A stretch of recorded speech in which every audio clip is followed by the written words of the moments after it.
Hi, welcome to Racehouse with me, Joe Lee. And me, Darren Reeves. It's Austin Grand Prix time. Yes, we're heading off to America for the first. No, it's not the first American race because we've been to Miami. Correct. We're losing track. I mean, US is just starting to take over. We could end up with 5, 6 races in the future, depending on the calendar.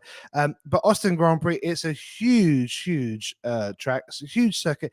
Nearly 500,000 people get over there to this. It's one of the busiest weekends on the F1 calendar. They've got tons of concerts. Billy Joel played an after race concert over there before as well. There's tons and tons of stuff going on. So if you're going to Austin Grand Prix, you are in for a treat. Well, And Joe, this preview today is going to be very interesting. Go on, do tell me. you do you know who's playing this weekend? Oh, I don't. Update. Tell me. So big update. So I got a text message. So my two big worlds at the moment in my life are F1 and Queen. And Mm, Queen are playing at the race this weekend. And no way. I've been inundated with people at the race going, "Can you sort me tickets out? Can you sort me tickets out?" So I have sorted a few tickets out for F1 people to go and watch Queen on Saturday. Wow. Well, Yeah. who will be the champions? That's the thing. And Very good. yeah, well, that's the thing. We'll look at the preview in a minute. There's a lot of news though. I mean, like, Yeah. well, yeah, I think big news that Daniel Ricciardo is back. Mate, I'm really, really pleased to see Daniel back in the car this weekend. But there's a sadness of me that we haven't got Liam Lawson. This is a great place to be in right now, mate. Mm. We love Liam. He's done so well and he's really proven himself. And, I think a lot of people are thinking, well, Daniel, might have to watch out for his seat. And Yuki as well, actually, it turned out, I thought. But Yep. no, there's contracts and there's bigger plans, I'm sure, for Liam. And he's proven that he's got a lot of potential. So he's had a great little run. And I think we'll see more of him. But yeah, Daniel, hopefully he's healed. His wrist, wasn't it? Yeah. That he broke. So hopefully he's fit, and hopefully it isn't like he's just going to put up with the pain like Lance Stroll did when he did his hands in. But no, we hope to see something better, and we hope to see a bit of hunger. Let's see what Daniel can actually do on the track. For sure. Um, what do you think the strategy is most like for this race?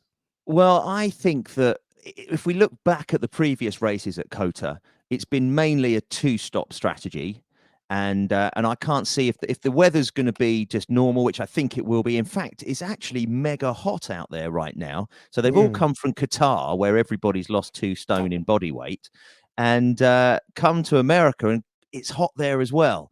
So I'm expecting it to be dry and sunny, which will lead basically to pretty much everybody doing a two-stop race unless somebody's trying to think outside the box.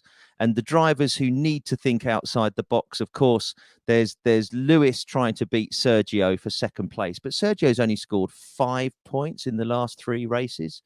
And Lewis, I think, is on form at the moment. 30 points behind, 4 races to go. Come on, Lewis. We all want to see him get second in the Drivers' Yeah, Championship. For me, obviously Lewis is chasing something, but Perez has got to be doing something more as well. So he he might be one needs of to do those. something. He's in Yeah, danger. He's really in danger now of losing his seat. There's rumors of him announcing his retirement at the Mexican Grand Prix. I mean, and Helmut Marko has been making comments and things. It's mm. all getting a bit he gossipy and a big whirlwind around him. he had a great start to the season. 2 wins each, 2 for Max, 2 for Perez. We go to Monaco. This is a great championship in what is arguably one of the best cars ever designed in Mm. Formula One history. We had the McLaren in the late 80s, but Adrian Newey's cars for Red Bull this century, this is the best one of all of them. Sergio Perez is making one of the best cars in Formula One history look average. And I'm sure it's confidence and belief. Having like the biggest gulf in teammates right now is Perez. I know we talked about strategy, but I think Sergio is the one who's got to do something different. Whether it's a 1 stop or a 3 stop, we don't know, but it's not the safe one. No. I think Lewis and Russell will both do a similar strategy. They seem to be really close on the track at the moment and racing each other. And of course, we saw it all come to a head on the first corner in Qatar, where they took each other out. I think they're going to be similar.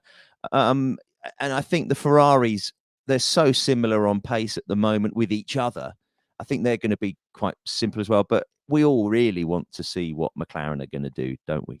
Because I think for the Yeah. first time in Lando's Formula One history, and of which Lando gets to race his 100th Grand Prix this weekend, so does George Mm. Russell. They've got to that Wow. figure so quickly. And when you think back to the 70s, where there are a lot less races, so Jackie Stewart, 3 times world champion, didn't do 100 races. And you think, hold on, Lando's not done anything yet. Or Russell, they've not started. And and here we are. So Formula One's massively different, but strategically, we need to see 2 or 3 go outside the box. And I think one of the McLaren drivers might just do that to try and beat Max. And I Well, think Perez might do it. let's look at McLaren. I mean, so yeah, all teams are having upgrades as we know throughout the season, and no car is the same from the start to the finish. But McLaren are really, I mean, they've done such great work. We know that the comparison from the start of the season, which was a horror show, as I was there in Bahrain, and it was so disappointing. It was gutting, stone last for both of them. Yeah. But I mean, they're changing the way they do things. They're changing, upgrades. They're also changing how they build the cars as well. What's the news on that?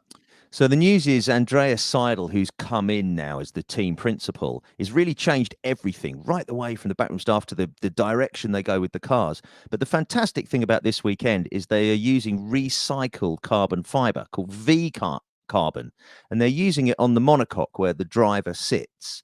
The what? The Um, what? you heard it, Joe. You heard it. The monocoque, the The cockpit, monocoque. the Come cock. on. Come on. It's true. Is That's that what it's no? It's called. it's called the cockpit. It's the cockpit for one driver to sit in, and it's called the mono cockpit. There you go. The monocoque. Wow. Okay, There that's it is. fine. It's a family show normally, but okay, fine. It still is, mate. Okay, so tell me about the carbon. So basically, yeah, they're using recycled carbon from parts that they've used earlier in the car, whether it's this season, previous seasons, but the sustainability and cost. I don't know whether it's cost saving yet because of the infrastructure to be able to recycle. Could be. But the How do you the recycle carbon fiber? It's so tough. I mean, they've got to melt it down, I guess, or I not repurpose got it. a I've not got a clue, but I'm sure there's going to be more and more of this, and whether there's sort of I think it's a documentaries good made on it idea. over time. I think it's important that we are sustainable. Whether it's financially or whether it is Mm. with the parts of the car. If we're throwing stuff away all the time, we know we see it in everyday life now with just putting the recycling out once a fortnight, and we've all got to do our bit. But with Formula One being so at the forefront of sport right now, and the money spent in Formula One, a saving for me by putting a few bits of cardboard out, is my little bit. It's like having an electric car. I've got the electric carport on the house now. Sadly, it was too expensive to run my electric car, so I've had to go back to diesel for the short term, which I'm gutted about. Mm. But my little contribution is nothing in comparison to the percentages of Formula One.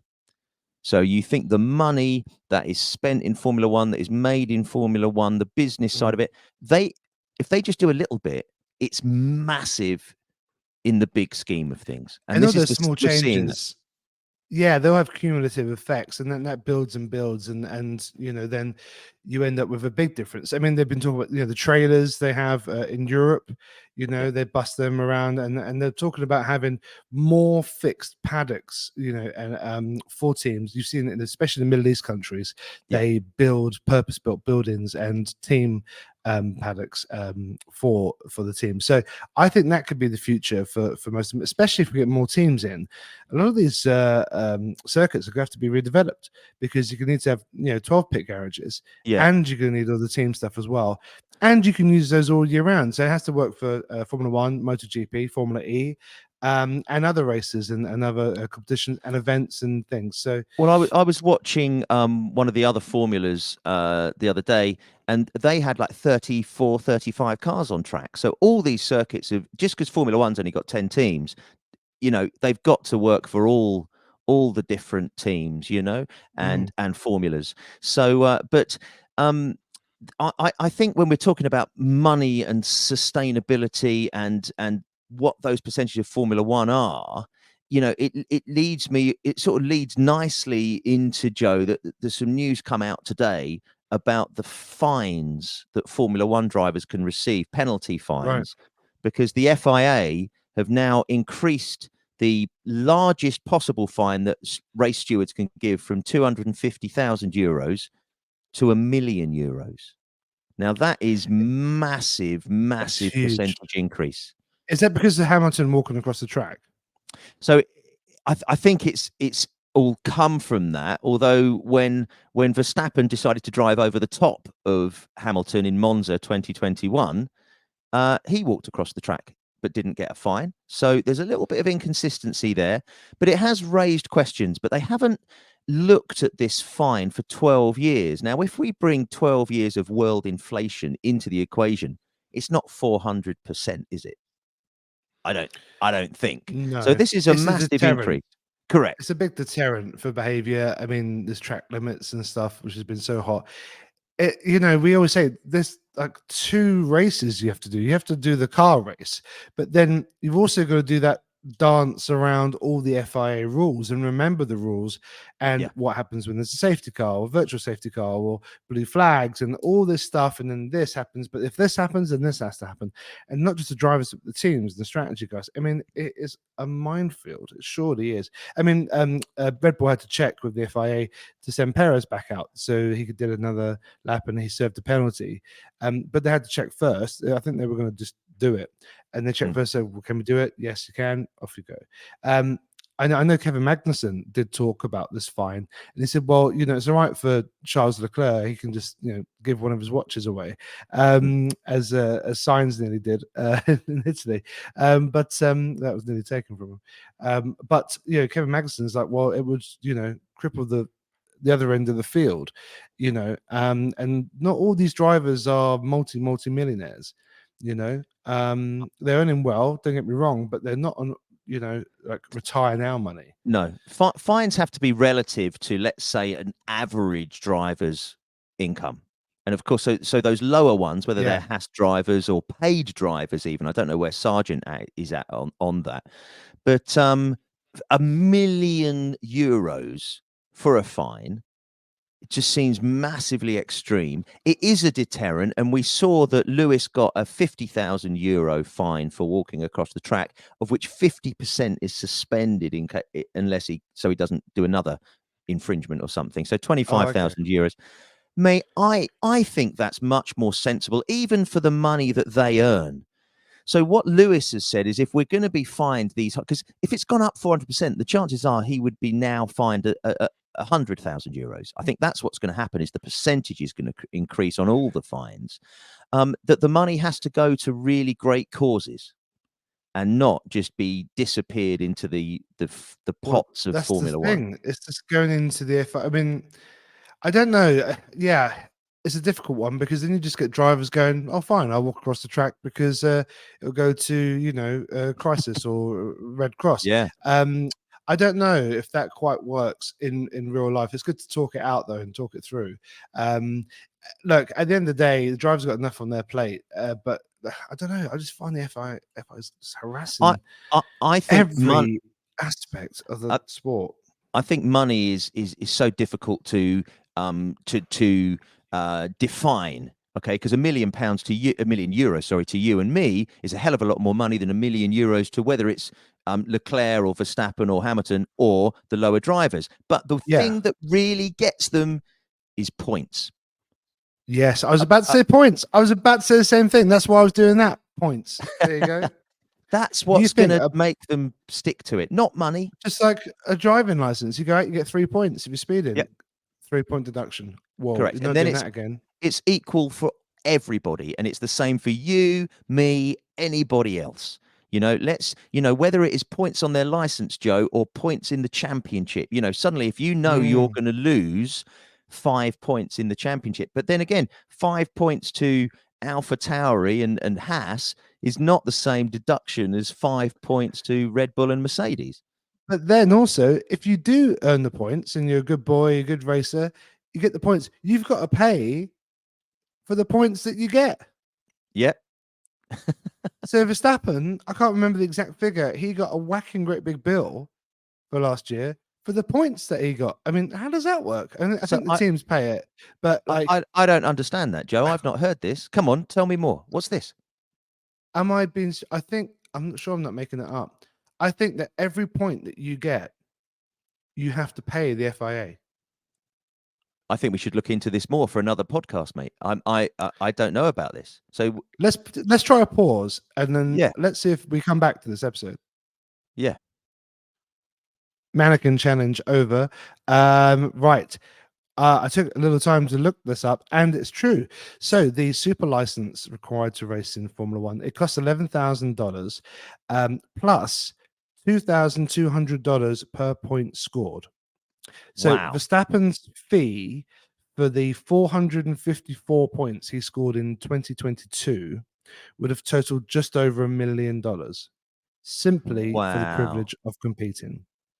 Wow. So you get done if you win, you get done if you lose, you get done if you walk on the track.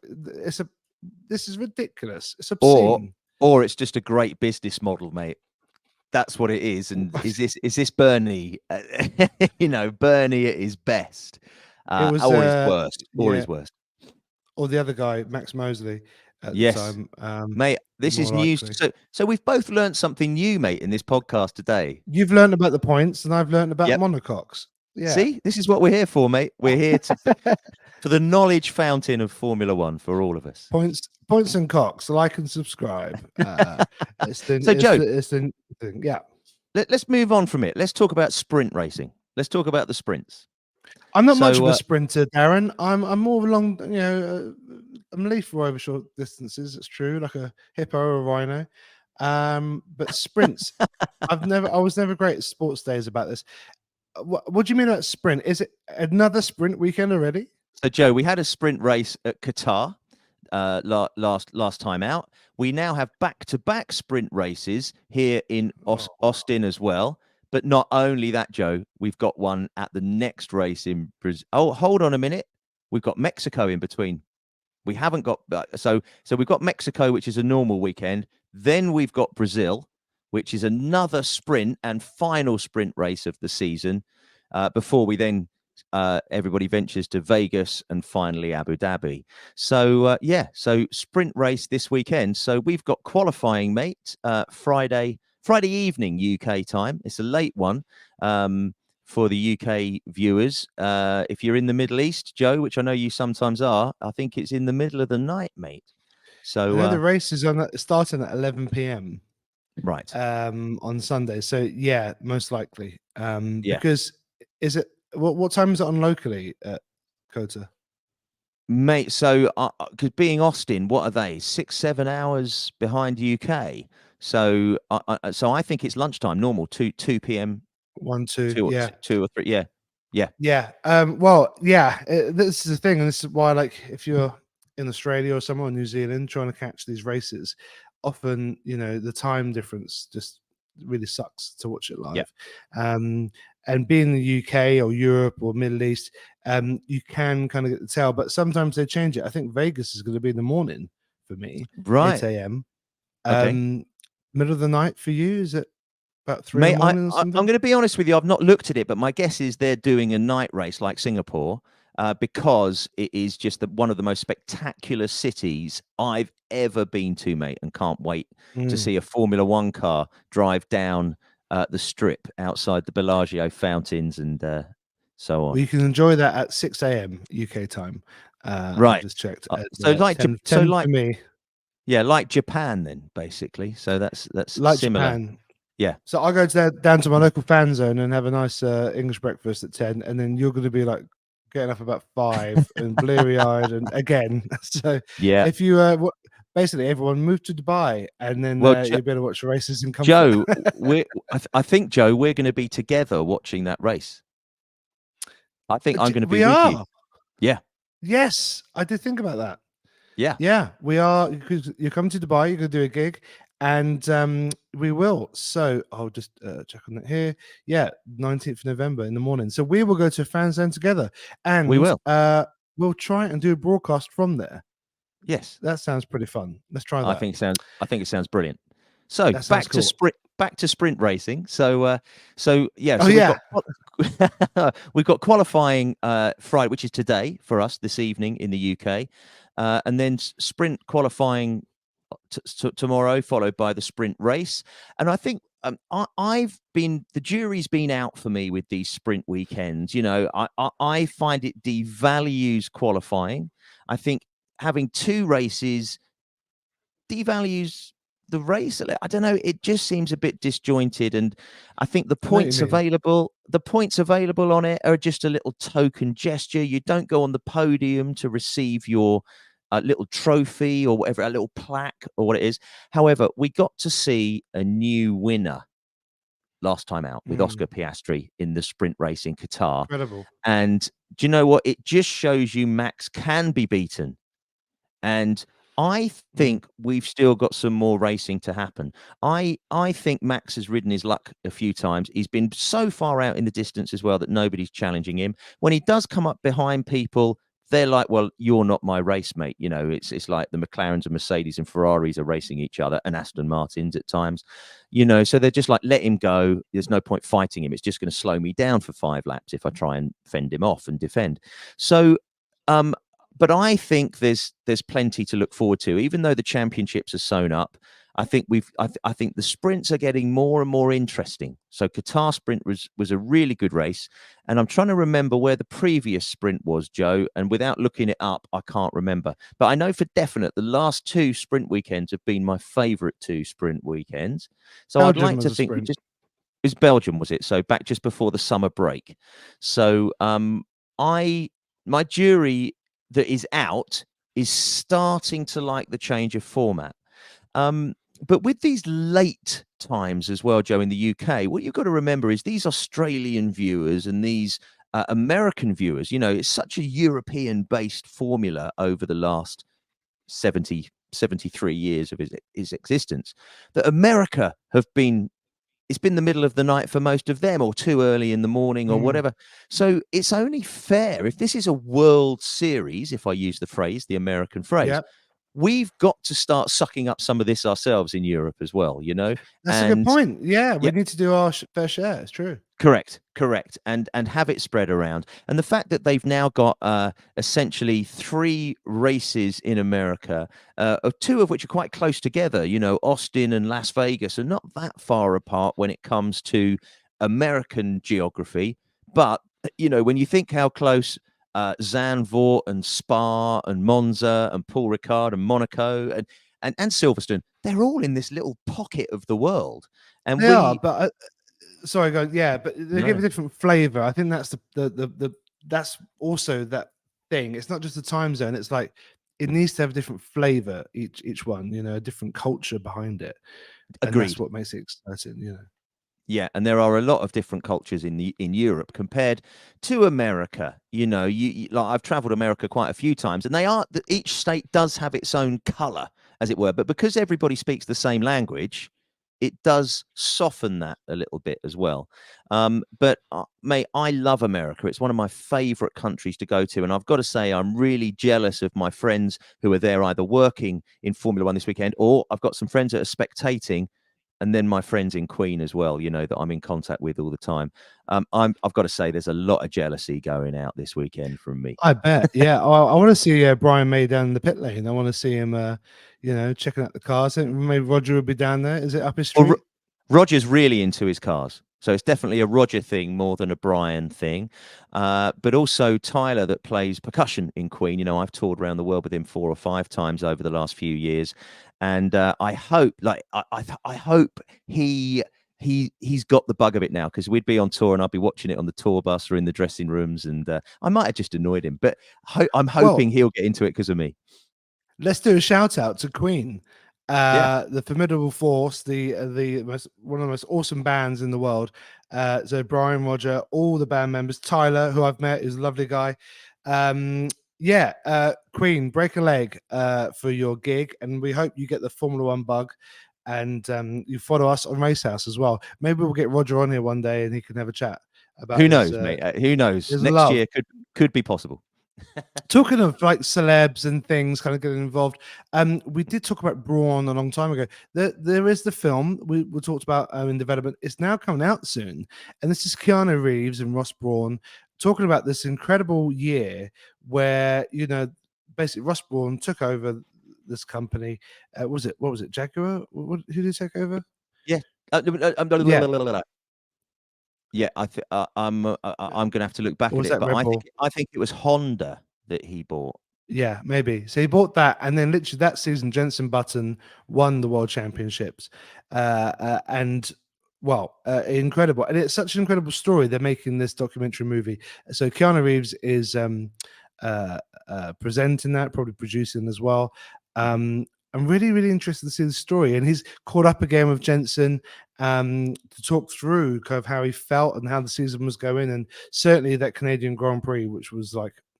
Oh, I Yeah. remember that was amazing drive by Jensen, and it led to him becoming the world champion. So watch out for that. I can't remember what it's called, but it's about Braun and Jensen Button. Well, mate, So we've talked about I can't wait for that. I can't wait for it at all. it's gonna be great. And what we have to remember, Joe, is that team was then bought by Mercedes and is what has delivered these multiple world championships for Lewis. And without Brawn, I don't know if any of that would have happened. It's amazing how Yeah, these journeys move on from decision making. Ross Brawn has yeah. been a massive influence in the multiple world championships of Michael Schumacher as part of Ferrari, then the multiple world championships that from the Brawn GP that became Mercedes, and now obviously working for Liberty Media and big involvement in Formula Well, One he's until retired now, recently. hasn't he? Exactly Yeah, that.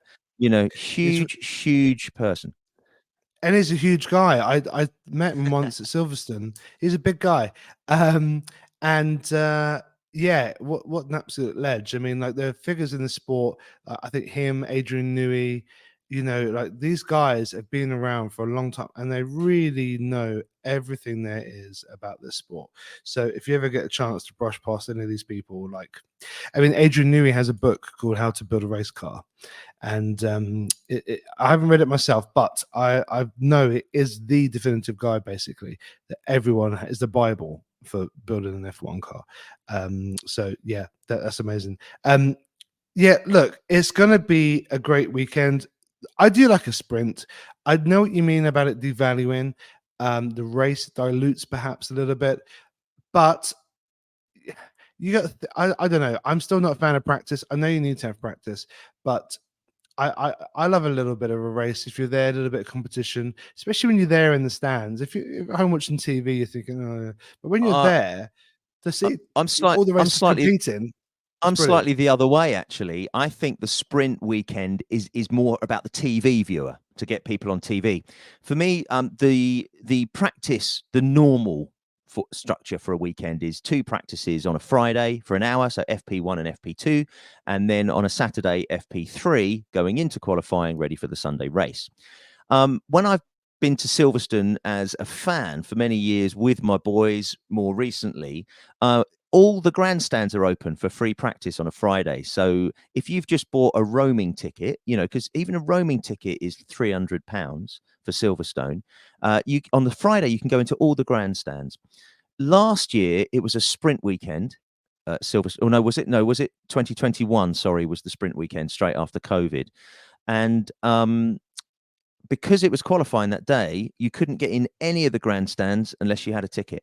And I have to say, from getting my boys really into Formula One, to have that Friday where you can watch the cars just go around, when you're actually at the track, mate, you don't follow the race or the timings as much as watch what's in front of you. So for It's me, difficult. the experience at the track was reduced for the fan. Okay. But for the Interesting. TV viewers, nobody wants to watch free practice unless you're sat listening to Karoon or, Or and the us. guys who are us exactly. But perhaps we should do that, Joe. Perhaps we should do an FP1 Oh commentary, yeah, Racehouse please. Can we commentary. do a live free practice? You can do that. It's Coming up soon, live free practice with Darren Reeves. hilarious, Joe. My point is, I for me as a fan with my kids, I was disappointed on the sprint Friday. That's interesting. Because Yeah. but as a TV viewer, mate, we've got more to watch. But I've got to be honest, it sort of messes my weekend up a bit because now it's like, well, I can't work anymore. There's so much Formula One to watch. I need Bring to be back in the front of a 3-day TV. week. 3-day Yeah, week, work from home, and then you got all weekend for Formula One. yeah, Well, we're going to exactly. certainly enjoy it here at Racehouse, and it's the Circuit of Americas. Check out Austin Grand Prix, and it starts Friday with all of the build-up. We've got the sprint race and the race, depending on your time zone, might be a late one. So Now, anyway, we're Joe, going to sign off. Oh, well, okay. you Oh, yeah, sound like see, well, you sound like I might yeah. flow. And I've got to stop you. So listen, mate, before we sign off, and I know like Right. if any of you listeners have started making it all the way to the end of our podcasts, this is Oh, where it all falls apart. And but I've got to say, Joe, before we sign off, is F1 Academy is at COTA this weekend, which is the new female series headed by Susie Wolf. big shout And out to them. exactly. And there's some fantastic female drivers that have come into this series. Some of them raced in the W Series. Jamie Chadwick, who won the W Series, has gone on to IndyCar in America. But we've got Marta Garcia, who could win the championship this weekend, Spanish driver, who I remember following down the pit lane, just at the back of the pit lane in Spa when I was there in 2021. There was a massive pile-up on turn one for the W Series, and I just remember following her down the pit lane and just thinking, do you know what, these guys, these are absolute superheroes as well, and we need to know more about them. But W Series failed sadly due to finance. Now, when there is so much money in Formula One, and we're talking about £1 million fines, why on earth is Formula One not funding this? So they are. So next season, F1 Academy, all the races are going to be support races for Formula One. And they are going to be televised on, I believe, Sky Sports in the UK and various other things. This weekend, F1 Academy is being televised on over 100 different networks around the world. And there's also two sisters that are racing in it, which I think is really interesting. I think one of them's 17.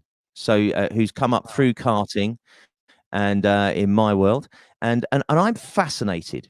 So next year, every Formula One team is sponsoring one of the cars of each team.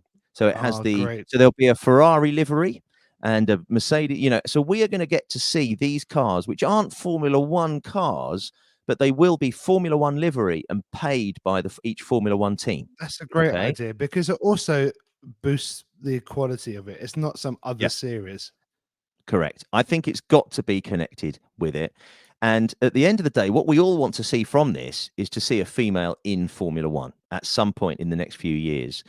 But I want to put something out there, Joe, today that I would love to see happen is I think these teams should be actually running the female formula and the male formula separate at the moment and paying for it and having their teams. And why can't the constructors championship be combined? How about that for an idea? It's interesting. Yeah, I mean, you think about series, look at Formula E, and it has its own calendar.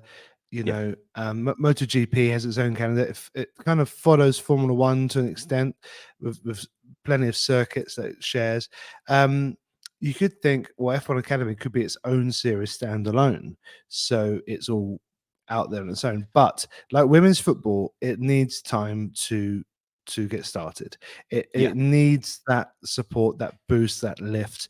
I don't. I Yeah. I mean, why not? I mean, is it a true? Well, yeah. You're right though. It could be combined for the constructors because they're constructors who construct things, who build cars, and that's what it's about. It's not about the drivers, but building the cars, and they're going to be building cars for the girls. So I don't think that's a crazy idea. I think it could be a great idea, and why not? I mean, look, if some of these girls are, well, if they haven't got the full F1 car experience, then you can't really compare track times and things like this properly because it's No, not not yet. the same Not control. not yet, but what they're saying is these cars, they're all the same cars. So whoever's racing, they're in the same spec of car that whatever rules are in that series. And a lot of them have been saying that their target in F1 Academy is to be able to get into Formula 3 next year. Now, obviously, Formula 4, Formula 3, Formula 2, and Formula 1 is the hierarchy of getting into Formula 1. And you can, as you see, with various other winners of Formula 2, it's not a guaranteed entry into Formula 1. A lot of the test drivers or third drivers, of one, but you can't. If you win Formula 2, you can't race in that series again. And it's a poison chalice for some drivers really to win it. Mm. But so I think what we're looking at is it's a comparison of Formula 4 at the moment to get into Formula 3. But I think over time, there's no reason why this can't gradually happen, and this triangle brings in as many women as it does guys. But Again, football I is think the it's a benchmark. fascinating. Correct. Yeah. I was watching something yesterday about Welcome to Wrexham, the new series. Yes, They've got an episode on there they do. about women's football, Yes. and it has grown and grown. And it used to be a laughing stock, and it used to be nothing. And like you put the news on now, and it's like Arsenal have won the league, and you're like, what? Yeah. And it's like the women's team, they've won it, or they win the FA Cup, or they're doing Euros or something, and like England are doing incredibly well. Hold on a minute, like didn't the women won the Euros? Didn't they? Yes. The England women, it's Yeah. unbelievable. The Lionesses. Yeah. I mean, like, Yeah. so hold on a minute. It's now been taken really seriously, and sponsors are taking it seriously. And as we know, Yes. that's what fuels this, Yeah. and that's what allows you to build better cars, faster cars, get more eyeballs on. I think it's great. It's been televised. It hasn't been televised this year, has it? No, this is the first one. Yeah, so that's a strange thing for them not to do it. But again, they're probably just ironing things out to make sure it's broadcast ready. I don't know. We know that But feeling, Joe. we know that feeling. But I Yeah. would definitely watch that because for me, it's that blend between a human and a car. And one of my favorite ever drivers is Sabina Smith, who was on Top Gear. Mhm. She used to absolutely gun it around the Nürburgring. She did loads of cool stuff on Top Gear. Sadly, she's now passed away, but she was a fantastic driver. She competed. I mean, I've seen it in the karting. The amount of young girls who were there Yeah. at the karting that we went to, Forest Edge. I mean, like beating all the boys completely. So no, I think this is a really great opportunity. I'm glad F1 has really taken stock of it and seen this opportunity. Wrexham have seen that and they want a piece of that pie.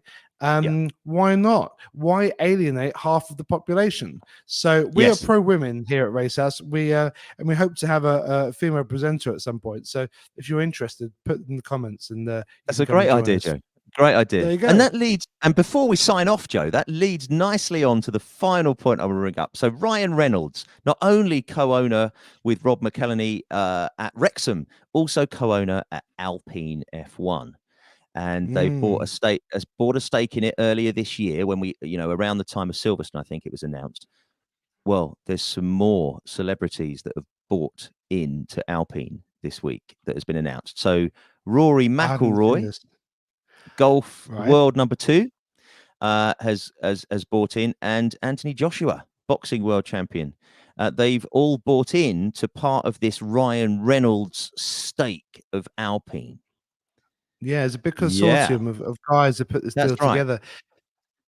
Okay, So so what's the I don't plan? know, social Eyeballs. media. Is it all about social media? Is it all? I don't know. Well, But they're it's all a getting strange involved in one. investing.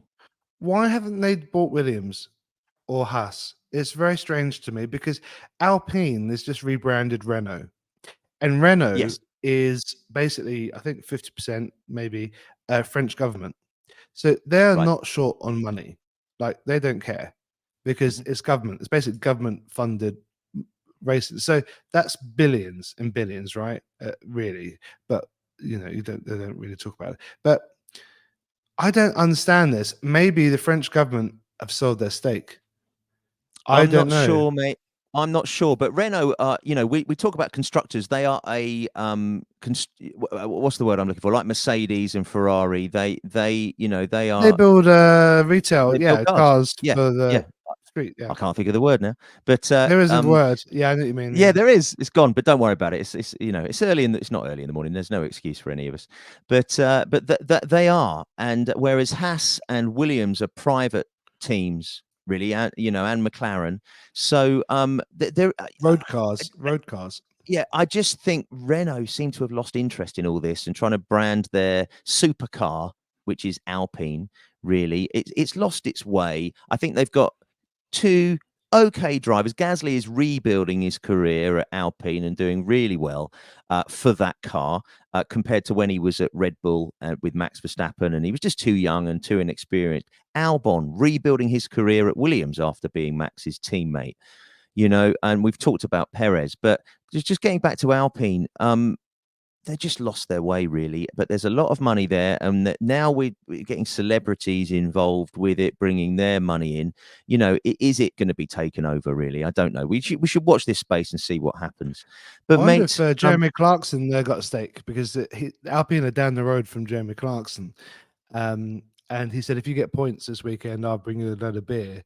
So he took his famous Hawkstone lager from the Clarkson's farm and took over to Alpine. I think delivered it by tractor.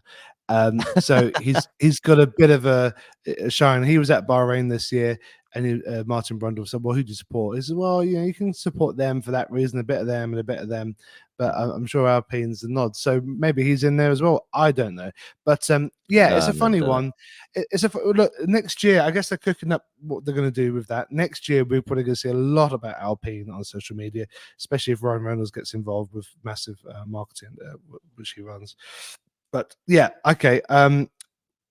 Let's see what happens. I think I keep dreaming about buying Williams and turning it into Lee, and then people lynching me because how dare you change the name Williams? It's been like that for years. And I'm like, well, okay, we'll call it Lee Williams for a few seasons, and then kind of that's it. Then Well, it becomes Joe, Lee Motors. this isn't stupid because I've got the driver ready to put in the team, so I've now just got to buy my team and call it Reeves Racing, Okay, and so I mate, just buy the team, you yeah, supply the driver, and then that's it. Easy. That's how it works.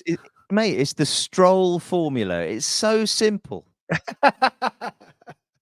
The Stroll recipe for Yeah. disappointment. That's a good note to end on. So we will be watching the Austin Grand Prix with great intent this weekend. Let us know your comments. Like, subscribe, comment if you want to feature in the podcast. If you have any shout outs as well, Queen did it, so why can't you? So please get involved. But for this time on Racehouse, it's goodbye from me, Jolie. And it's goodbye from me, Darren Reeves. Take care.